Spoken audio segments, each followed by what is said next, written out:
Hoy es la primera vez que hablamos de la industria que está detrás de cada uno de los autos que uno ve en la calle, la industria automotriz. Y queremos empezar por lo más básico, cómo llega un vehículo desde la fábrica en Corea o en Alemania, en China, hasta el concesionario, por ejemplo, en La Paz o en Lima. Muchas veces no nos damos cuenta de todo el viaje y todos los actores que juegan en esta cadena de suministro de los autos. Y además creemos que es algo bien, bien sencillo. Tú ves, y me pasó a mí, cuando yo entré a trabajar a Inchcape, eh, pucha, yo decía, es fácil, son autos, hay que moverlos de un puerto a otro puerto y listo. O sea, no hay ninguna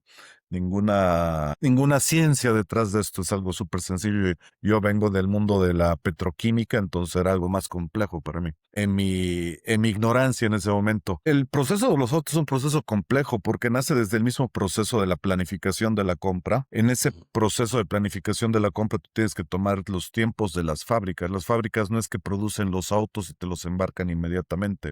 Tienen ujú, tiempos de producción que pueden ir de 3, 4 meses incluso. Entonces, si estás colocando, por ejemplo, hoy un pedido para algunas fábricas, ese auto lo puedes estar en octubre, en noviembre de este año. Entonces, es un proceso largo, es un proceso que tiene que ser bien planificado y bien coordinado. Y la cadena de suministro de los automóviles es compleja porque el automóvil, además de ser un bien caro, es un producto que es caro, en muchos ujú. países del mundo, en América Latina principalmente, es el segundo bien de compra que vas a tener más caro en tu vida. Primero es tu casa, tu departamento y luego es el auto.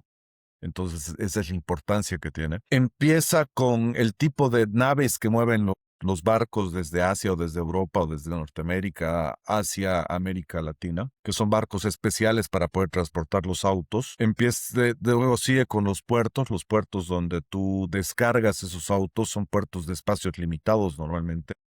Entonces, en la medida que tú te demores en sacar las unidades de los puertos, se vuelve costoso, se vuelve lento y se vuelve trancando toda la cadena de suministro, te la va bloqueando.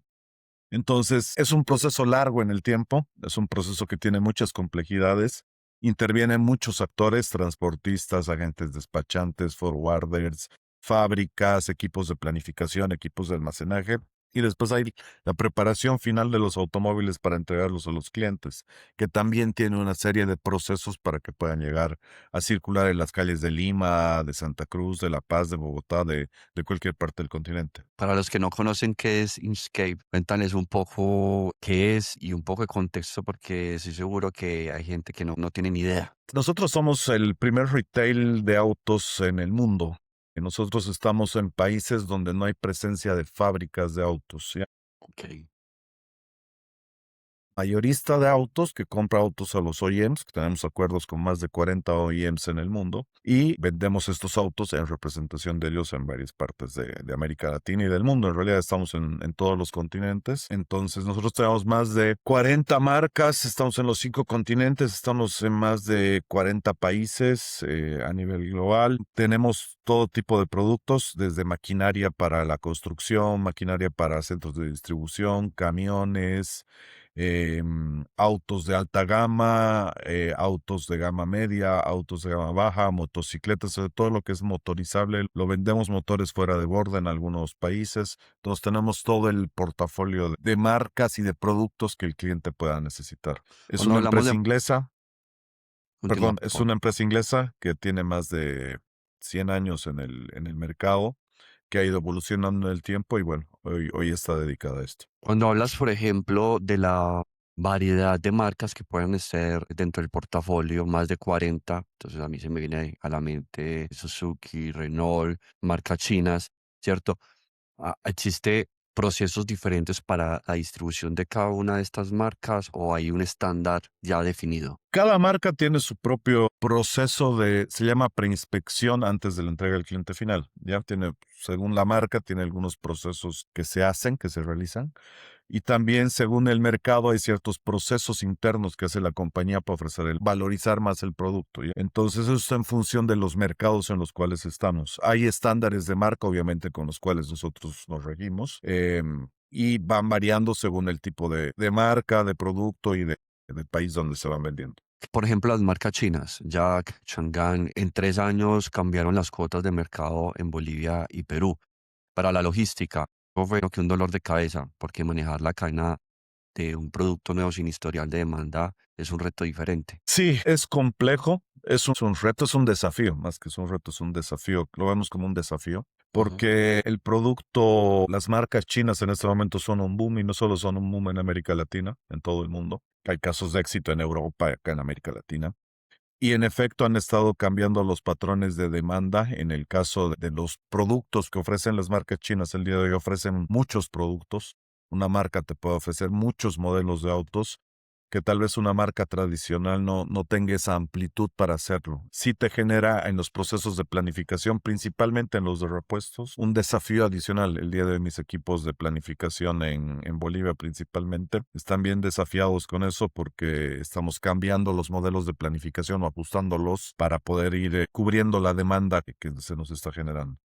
Daniel, por ejemplo, cuéntanos un poco qué diferencias hay entre un país como Bolivia y un país como Perú en esta industria automotriz y logísticamente hablando. ¿Qué diferencias notas? A ver, básicamente ahí creo yo cuatro grandes diferencias. La primera diferencia es una diferencia geográfica. Bolivia es un país mediterráneo, entonces al ser un país Ujú. mediterráneo yo tengo que pasar por un puerto de un tercer país, que en este caso es Chile. Eso genera un efecto de tener un tiempo de tránsito, un lead time más largo, porque tengo que pasar por un puerto de un tercer país y tengo que llegar a Bolivia. Me encarece el producto, porque tengo que hacer un transporte internacional además del barco, y tengo que cumplir cierto tipo de normativa chilena para poder transitar en su territorio. Entonces, sí vuelve que el transporte sea más costoso. El mercado peruano, por otro lado, es un mercado en gran crecimiento en este momento, lo que genera una alta demanda por los productos y también una presencia muy grande de marcas. Acá hay muchas marcas, entonces hay una gran competitividad dentro del mercado. Entonces las cuotas de mercado o llegar a las cuotas de mercado es bastante desafiante para poder conseguir los objetivos que tenemos. El otro lado va por el tema de la infraestructura. La infraestructura en los países es distinta, en cualquier país es diferente. La infraestructura del Perú se ha desarrollado mucho y muy bien en los puertos. Tienes el día de hoy el puerto de Chancay, por ejemplo, que es una inversión fabulosa que hicieron los chinos. Tienes el puerto del Callao que está invirtiendo y que son las puertas de entrada más grandes del Perú. Pero la infraestructura dentro, saliendo del puerto, si tú quieres, es una infraestructura que le falta desarrollarse. En una Ujú. ciudad como Lima, con 13 millones de habitantes, la infraestructura para carretera, para poder transportar desde el puerto hasta las bodegas los productos, es bastante limitada. Entonces te genera muchos tiempos perdidos, muchos tiempos muertos. En el caso de Bolivia, la infraestructura está en desarrollo, pero no está tan avanzada como acá. Entonces todavía tienes operaciones que las manejan las propias empresas cuando la tendencia te dice que es a terciarizar. Entonces todavía hay una maduración en proceso comparada con el mercado peruano.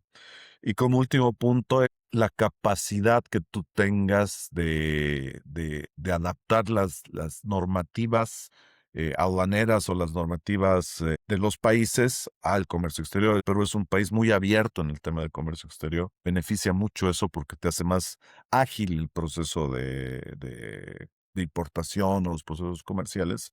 En cambio, Bolivia todavía está muy atrasado en eso. El proceso aduanero es muy lento y el proceso en general de la burocracia del Estado es muy complejo, entonces vuelve más lentos los procesos comerciales. Daniel, ¿cuál es el puerto que alimenta, por ejemplo, esta cadena de suministro a Bolivia? O sea, me dices que está en Chile, pero ¿cuál es el puerto? Son dos puertos. Ok. Para contenedores es el puerto de Arica, que es el puerto que está más al norte en Chile, está casi en la frontera con el Perú. Y al sur tienes el puerto de Iquique, que están a 250 kilómetros de distancia uno con otro, que es el puerto Car Carrier que tiene el norte de Chile, que es donde llegan los buques que traen los autos y ahí se hacen los procesos de descarga. El puerto natural de Bolivia es Arica por la proximidad geográfica, pero se utiliza más Iquique por las condiciones de las navieras en el atraque. Estoy aprendiendo mucho de ti porque la verdad no, Bolivia no ha sido, digamos que un mercado en donde he interactuado mucho. Daniel, cuéntame entonces, por ejemplo, cómo es el proceso una vez llega el barco con los vehículos para que, por ejemplo, llegue un vehículo a un concesionario en La Paz o en Santa Cruz, o cómo es ese proceso? Si me lo puedes definir Ya. más rápido, más Sí, detallado. claro. Mira, un vehículo llega al puerto, entonces todo el proceso de planificación, pedido, la fábrica lo produce, lo embarca, Sí. te llega al puerto de Iquique, lo descargas, y ahí tienes dos opciones. O una, o lo dejas almacenado en el puerto por volúmenes. La flota de camiones, para los volúmenes que se importan, no alcanza para hacer un barrido completo. Entonces vas sacando ordenadamente los autos. Y en nuestro caso, nuestra operación tiene un hub en una localidad que se llama Patacamaya. Está a 250 kilómetros de la frontera con Chile. Entonces ahí centralizamos todos nuestros autos. Es un almacén aduanero que tenemos. Somos la única empresa en Bolivia que tiene almacén aduanero controlado por nosotros. Y ahí hacemos todo el proceso de nacionalización, preparación de las unidades para el occidente de Bolivia, para el sur y el occidente, que más o menos es el 40%, 50% de nuestra venta. Y de ahí se distribuye a ciudades como La Paz, como Cochabamba o el sur de Bolivia. Y para el oriente de Bolivia, tenemos otro centro, donde está también nuestro centro de distribución, que es el otro 50% del mercado boliviano. Entonces las unidades continúan viaje hasta allá y ahí se preparan para poder hacer todo el proceso de preparación y de entrega al cliente. Los procesos de entrega, están en función de los paquetes que se llaman, que hacemos por cada marca, donde, bueno, tienes revisiones para preentregar los autos que funcionen correctamente, los niveles de fluidos, etcétera, etcétera.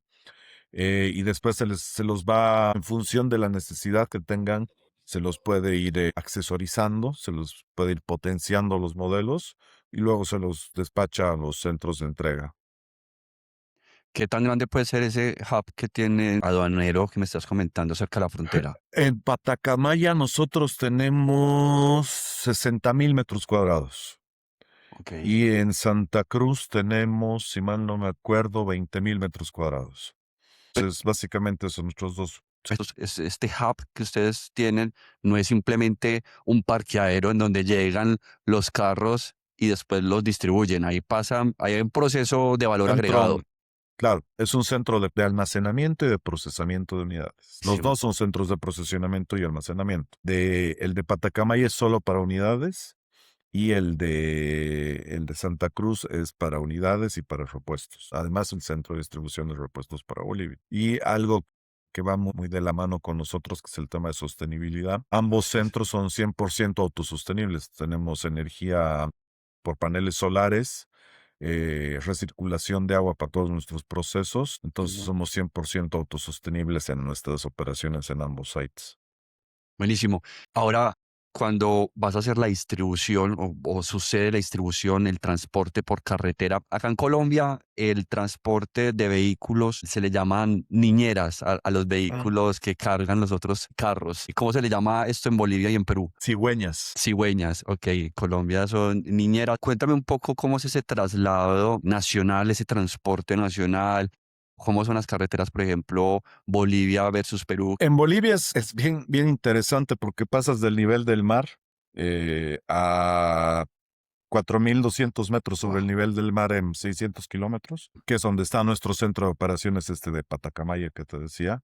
Y luego para llegar a Santa Cruz tienes que hacer otros 800 kilómetros, pero para bajar y llegar a 700 metros sobre el nivel del mar. Entonces, un auto, además de los 18,000 kilómetros que recorre desde algún puerto en Asia a Iquique, tiene que hacer otros 1,400 kilómetros para llegar a Santa Cruz, en este caso, o 600, 700 para llegar a La Paz. Entonces, sí hay todo un proceso logístico bien, bien largo y bien complejo. Tristemente, Bolivia se caracteriza por tener muchos temas de bloqueos y temas sociales. Sí. Acá en Entonces, eso Colombia estamos también igual. le agrega así su porcentaje de complejidad, porque tenemos que Ajá. estar supeditados a ese tipo de temas que acá en el Perú, por ejemplo, no suceden. Y la infraestructura como tal en Bolivia es básica, es decir, las carreteras sí son asfaltadas, existen, tienes el eje troncal que es La Paz, Cochabamba, Santa Cruz, tienes una carretera de doble vía, de 4 carriles, pero no tiene las condiciones para poder, como en el Perú, que tienes unas condiciones de infraestructura mucho mejores. Son mejores calidades de autopistas, puedes generar mayores velocidades de transporte, fuera de Lima, obviamente. Entonces, a nivel de infraestructura sí hay un rezago en parte del lado boliviano comparado con casi cualquier país de América del Sur, diría Ok, yo. Yo conozco buenísimo. mucho, me tocó mucho viajar por Chile, por ejemplo, por en Ujú. Brasil, algo por Colombia.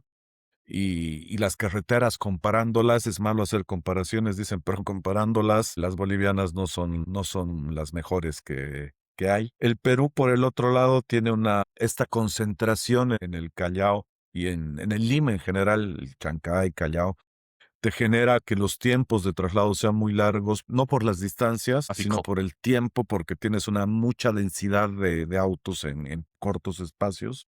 Y la infraestructura que en algún momento se ha creado para soportar esto ya está rebasada. Entonces, tienes una Panamericana Sur, por ejemplo, que es Ujú. la vía que une el Callao con todo el polo logístico que está en el sur de Lima, es saturada todo el día. O sea, tú andas a las 7 de la mañana, a mediodía, a las 5 de la tarde o a las 3 de la mañana y siempre tiene tráfico. Entonces, te genera procesos más lentos de entrega y cuando hay explosiones en los mercados, de crecimientos te genera mucho estrés porque la flota disponible de camiones no abastece para cubrir toda la demanda que estás requiriendo. Entonces Daniel, tienes dos realidades. Daniel, y estamos, entonces que estamos condenados en Latinoamérica a ser ineficientes logísticamente hablando. No, para nada. Yo creo que aquí tienen que haber dos grandes acuerdos. Un acuerdo entre la industria y el Estado. La industria es la logística, o sea, las empresas que requieren logística, que son todas, o el supply chain. Y el Estado para generar la infraestructura adecuada para poder, Condiciones. correcto, condiciones tanto en infraestructura como en normativas para poder ser más ágiles en estos procesos, porque al final del día todo esto que hablamos de la infraestructura, los tiempos, A, B, C de cosas, son costos. O sea, estás perdiendo plata y pierdes competitividad. Eso es claro. Y eso es un punto, ¿no? Esta relación que tanto se habla y se habla y se habla y nunca se hace nada, pero sí se tiene que dar. Y la otra es parte de las empresas que como propia iniciativa tienen que apostarle a que sus cadenas de suministro sean cada día más eficientes y buscar los medios para que esto suceda. ¿Tienes en tu cabeza el número de vehículos que se pudo vender o colocar en los dos países que estás gestionando? 2025 tal vez. El mercado en Bolivia es un mercado que en los últimos años ha caído producto de la crisis económica y demás. El año pasado, si mal no me acuerdo, fueron 25,000 unidades el mercado de Ujú, autos nuevos. El mercado ujú. peruano es un mercado que está creciendo, o sea, en la otra dinámica. El año pasado cerró en 193,000 unidades. Son dos realidades distintas. Uf. Este año el mercado en Bolivia está empezando a crecer, está empezando a reaccionar. Entonces estimamos que va a haber un crecimiento y el mercado peruano está volando. Eso es nunca antes vistos, así que son dos momentos diferentes que tenemos operativamente en cada país. Cuéntame un poco sobre la parte de los repuestos. Todos esos vehículos nuevos en algún momento, después de que comienzan a operar en las calles y a rodar en las calles, pues van a necesitar repuestos. ¿Cómo es la gestión de la cadena de suministro a nivel de repuestos para manejar toda esta versatilidad de marcas y demás, Daniel? Los repuestos son bien especiales en el sentido de cómo los planificas, ¿ya? A Ok, diferencia de un producto alimenticio o de un producto de moda o de un medicamento que tienen vencimiento o tienen pérdida de temporada, el repuesto nunca se va a echar a perder, nunca se va a vencer un repuesto, ¿ya? Algún filtro sí podrá perder su calidad, su cualidad, pero son muy pocos los repuestos que van a suceder, va a suceder con esos. Y por el otro lado, cada auto, normalmente cada auto, debe tener entre unas 25 y 35,000 piezas cada modelo de auto. ¿Ya? Tú hablas que tienes, no sé, 7 marcas, 10 marcas de autos y tienes 200 modelos de autos, imagínate la cantidad de repuestos que tendrías que tener. claro. Entonces, obviamente no vas a tener esa cantidad de repuestos, es imposible por costos, por eficiencias, por N motivos. Entonces, tienes que tener un equipo de planificación, uno que te genere, junto además con los equipos de asistencia técnica y comerciales, las necesidades del mercado. En un país como Bolivia, por ejemplo, tú tienes dos realidades distintas. En La Paz hay más consumo de frenos y de tambores y de discos de embrague, porque La Paz es una ciudad que tiene mucha subida, mucha bajada, está en los cerros.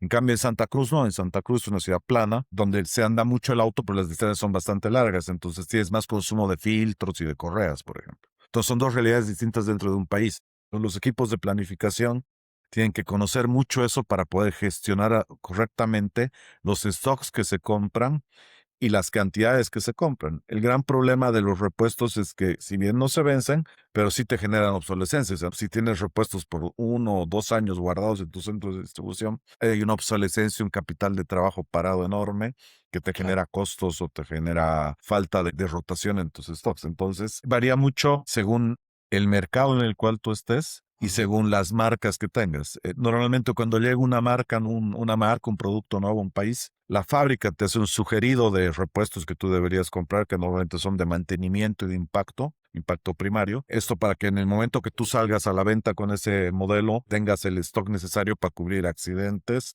o para cubrir los mantenimientos que se van a ir dando en el futuro. Hay un temor que es muy general, por ejemplo, lo que acabas de decir, que dicen, no, no compre esa marca porque después usted va a estar en problemas cuando va a necesitar un repuesto. Eso lo he escuchado mucho, pero tú me estás indicando que al final, desde la misma gestión de la cadena de suministro, se entiende que si llega una marca nueva a un país, por ejemplo, desde fábrica te dicen, listo, llega esta nueva marca, pero también tienes que estar preparado con estos repuestos por accidentes o por mantenimiento preventivo que hacen parte incluso de las garantías. Entonces, que el consumidor final como que no tiene ese mensaje, sino que se lleva el temor de cuidado con esa marca nueva, cuidado con ese modelo nuevo, porque después vas a estar en problemas cuando necesites un repuesto. Sí, hay mucho mito con Mm. el tema de los repuestos, de que nunca hay o siempre falta justo ese repuesto, pero eso está en función de, otra vez, o sea, tienes sugeridos, está en función de los volúmenes de eventos, hay mucha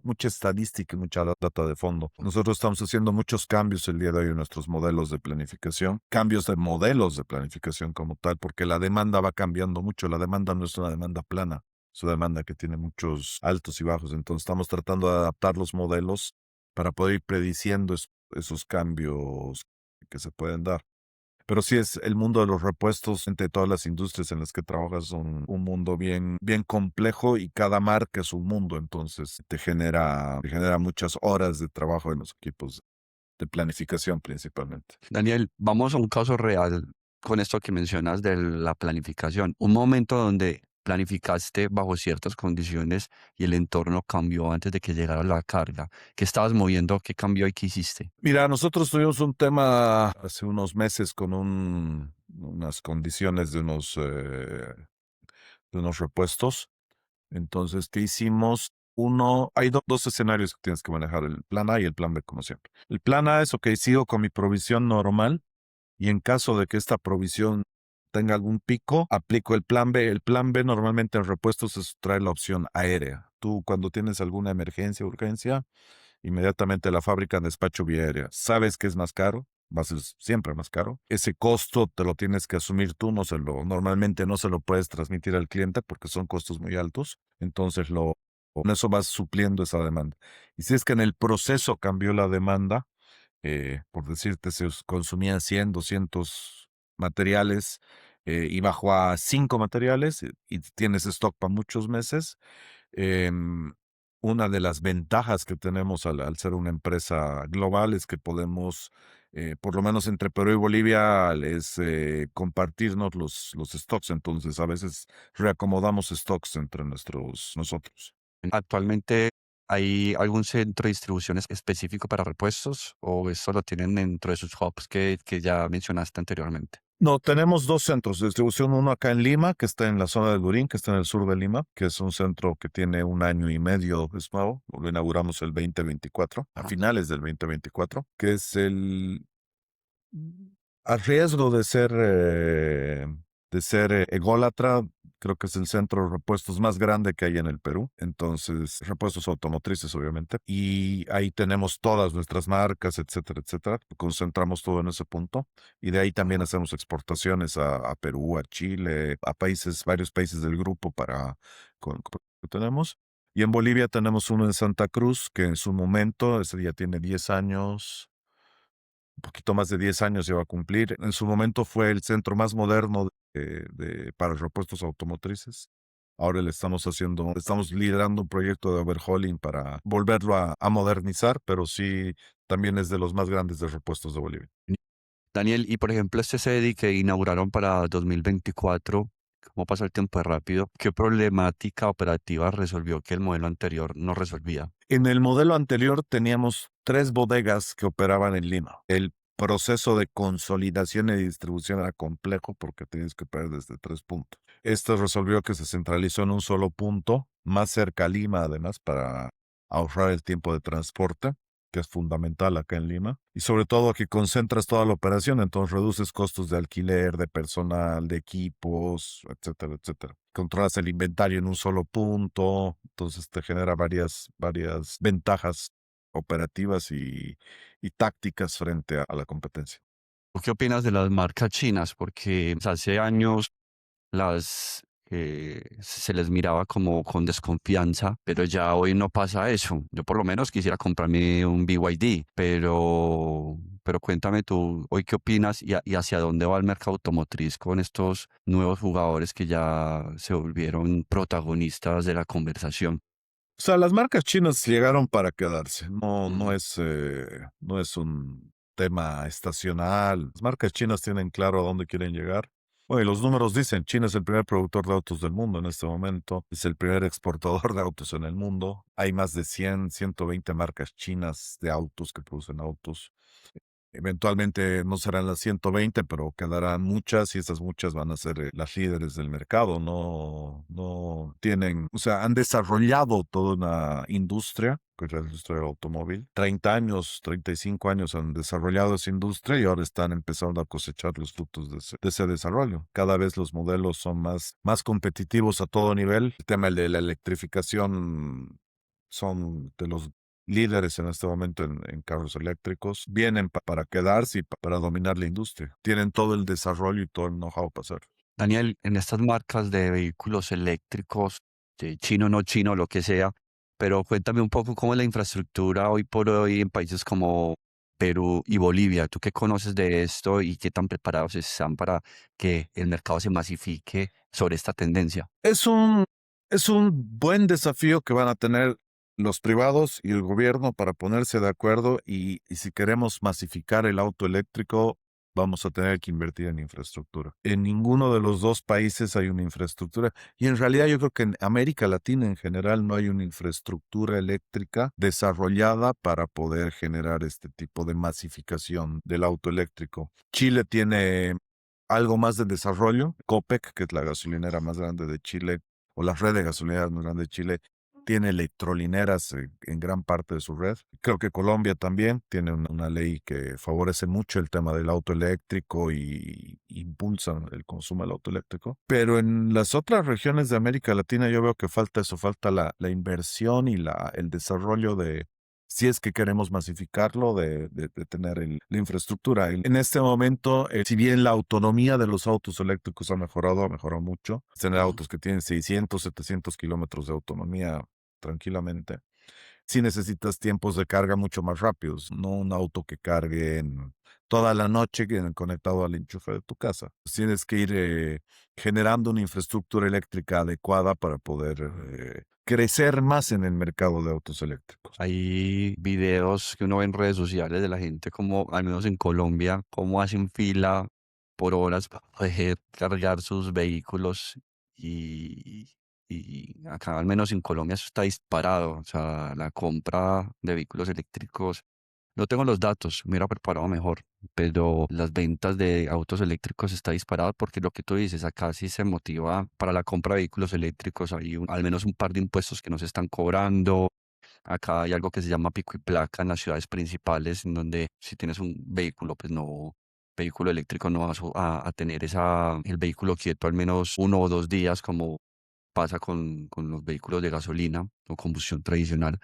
Entonces está disparado, o sea, todo el mundo quiere tener un vehículo eléctrico por esas garantías que te dan tributarias y demás. Pero sí, está el que esa infraestructura como que no está bien planeada o no se está desarrollando a la misma velocidad de la venta de los vehículos que te comento. Me gustaría entender un poco tu visión, por ejemplo, del tema de la red de concesionarios, porque por lo general está una marca de vehículos que trabaja con, entiendo así la industria, con un distribuidor y con concesionarios, o marca y concesionarios. Entonces, sí. Em, y eso existe, no sé, hace cuántos años, 50 años, lo que sea. ¿Crees que ese modelo algún día va a cambiar?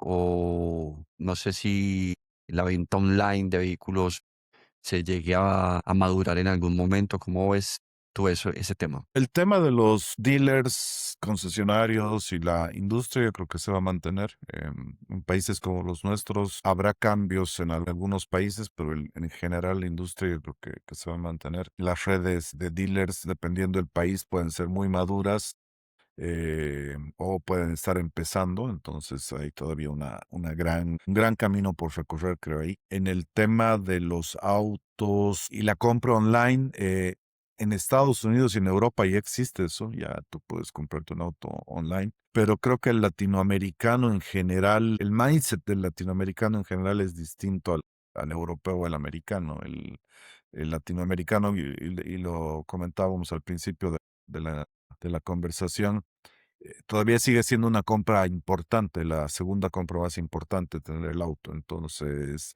si quiere ir, verlo, leerlo, sentirlo, hacer todo el proceso, previamente puede haber investigado en el internet, visto los videos que sea en el YouTube, en el TikTok, lo que sea, pero va a querer ir a ver el auto para poder tomar la decisión.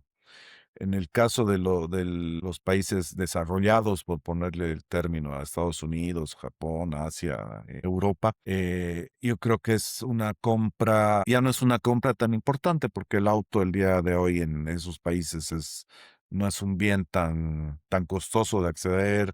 Tienes líneas de financiamiento que son espectaculares. Yo la semana pasada, hace 2 semanas estuve en Miami, y la propaganda para los leasing de los autos es, pero en la radio, en la televisión, en las gigantografías en las autopistas. Por $200 se lleva un Lexus, Por $300 al mes se lleva la Ford, la supercamioneta F-150. Entonces lo vuelven algo más rápido de comercializar. Realidades totalmente diferentes. ¿Qué error está cometiendo la industria de distribución automotriz en Latinoamérica que hoy o que vamos a estar corrigiendo en los próximos años? Yo creo que es una industria todavía conservadora. Es una Ok. industria que no da el siguiente paso en el tema de infraestructura, por ejemplo, de grandes inversiones. Claramente lo que está sucediendo el día de hoy acá en Lima con las congestiones de los puertos y la falta de camiones para poder mover los autos es un ejemplo real de lo que sucede cuando no quieres arriesgarte a invertir en cigüeñas para poder mover los autos. Si el mercado está creciendo y tú no creces ese ritmo, vas a generar una baja o una baja porque no vas a poder vender lo que podrías vender, tu potencial de venta se va a ver más pequeño, o vas a ser más lento en la entrega de tus productos porque tu cadena va a estar totalmente copada. Yo creo que nos falta ser un poco más agresivos en algunos aspectos y menos conservadores, pero en general en América Latina la industria es todavía bien conservadora en ese sentido. El ejemplo que ponías, por ejemplo, del tema del leasing. O sea, personalmente, y yo soy joven, no sé, 35 años, a mí no me parece atractivo el leasing. Preferiría comprar el vehículo que ese modelo, porque como que todavía me hace falta entender que la tarjeta de propiedad del vehículo esté a mi nombre y que, digamos, que de alguna forma haga parte del patrimonio familiar, porque nos costará tanto cambiar. Bueno, y te pregunto, ¿qué tan atractivo te parece ese modelo de leasing? Pues es un modelo que se va a desarrollar en los Estados Unidos para aumentar el consumo. Eso es Ujú. totalmente comprobable en este momento en Estados Unidos. todo lo puedes pasar por leasing y en Europa Ok. también. Y es una forma de darle más rotación y más venta a los autos al final del día. O sea, tú por $500 al mes eh, tienes un auto. En un año puedes cambiar el auto y vas rotando autos, vas cambiando. Entonces es un sistema que funciona. em, pero como tú dices, es parte también del pensamiento. No sé si es latino o es el pensamiento de los latinoamericanos, pero es de tener el bien tangible como propio. Es lo que pasaba hace muchos años atrás, me pasó a mí con los pases electrónicos, los boarding pass. Antes eran de papel, o sea, llegabas al counter del dinero, te emitían el papelito y con eso subías al Ajá. avión. El día de hoy lo manejas desde tu celular, o sea, chao, ¿no? Y el papel muy poco es el que maneja todavía el papel. Ujú. Eh, pero yo me subí a un avión, tenía el pase, y eran los primeros pases electrónicos que estaban saliendo. Y viene un señor mayor y el señor y me dice, no, este es mi asiento. No, señor, mire, le muestro el celular, 12C creo que era el número. No, no, no, no, no, yo tengo aquí, el papel es lo que vale. Y decía 12C. Entonces se acercó a la azafata y el señor estaba viendo un vuelo de conexión, entonces el otro pase a bordo para la ruta que teníamos que hacer estaba en el papel, el siguiente papel, que era el, Ajá. no sé, el 15C. Pero el señor insistía que el papel era lo que valía y no lo que estaba en el teléfono. Entonces yo creo que va por ese lado el todavía lo tangible, el sentido de pertenencia. Es algo que seguro va a ir cambiando en los próximos años. O sea, en este momento en Europa, por ejemplo, la tendencia es que la gente joven ya no compra autos, no los alquila ni siquiera por día, los alquila por horas. Es decir, Ujú. quiero viajar de, no sé, de París a Lyon, alquilo el auto para ir de París a Lyon, lo devuelvo el auto y me olvido. No Ujú. tengo ningún apego hacia el auto o al bien material. Daniel, un director de logística que te esté escuchando en este momento dentro de la industria automotriz, eh, y tiene pues su cadena de suministro funcionando, pero sabe que los próximos años van a ser distintos, nuevas marcas, eléctricos, incertidumbre económica. ¿Cuál es la cosa que tiene que tener resuelta antes de que llegue eso? Uno tiene que tener un equipo que sea altamente resiliente, que tenga la capacidad de cambiar rápidamente y no quedarse estancado en el pasado o el funcionaba así y va a seguir funcionando. Es lo primero. Lo otro es, tiene que darse los espacios para poder mirar un poco más adelante y tiene que tener la estrategia clara que tiene que ir obviamente junto con la estrategia de la compañía, poder soportar esa estrategia en el tiempo. Yo creo que el supply eso es como el corazón de cada operación, es el que bombea la sangre a todos los órganos del cuerpo y a todas las Ujú. partes del cuerpo para que este funcione. Y lo mismo pasa en una empresa. O sea, si el supply no funciona, no vas a tener que vender, no vas a tener cómo traer lo que quieres vender, no vas a poder entregar lo que vendes, entonces como que se para el organismo y si deja de Ujú. funcionar el corazón, obviamente no funcionan los pulmones, el cerebro, no puedes caminar, entonces te enfermas. Yo creo que el supply es eso, ¿no? En cualquier industria, entonces, en la medida que el supply esté sano, o sea, y tenga esa capacidad de adaptarse rápidamente, va a poder soportar la estrategia de la empresa. Daniel, algo que se te haya escapado comentar en este espacio, alguna idea que quedó todavía muy abierta para ir cerrando. Sí, yo creo que el supply es algo dinámico, o sea, no es algo estático, no es, me llegan los autos, los muevo del puerto al patio y del patio los entrego. Eso es un proceso estático, no es dinámico. El supply tiene que ser dinámico, tiene que buscar otros puertos, tiene que buscar otras formas de mover, tiene que generar otro tipo de espacios donde pueda explorar cómo ser más eficiente, ¿ya? Y por eficiencia no me refiero a voy a automatizar todo, voy a votar a toda la gente. Por eficiencia es cómo puedo hacer las cosas en el mismo tiempo o en menor tiempo, puede ser a menor costo o más rápidamente. Entonces tú tienes que tener esa capacidad y sobre todo la gente que trabaja en supply tiene que tener esa capacidad de poder, ok, esto funciona ahora, pero mañana no sé si funcionará. Entonces, ¿cuál es mi plan B en caso de que esto no suceda o que esto suceda y no funcione como funciona el día de hoy? En la industria automotriz, el problema nunca fue vender carros, fue tenerlos en el lugar correcto, en el momento correcto, con el repuesto correcto cuando algo falla. Y hacer eso con el lead time de meses, monedas que se mueven, marcas que aparecen de la noche a la mañana. Es lo que Daniel lleva resolviendo hace años. Muchas gracias, Daniel.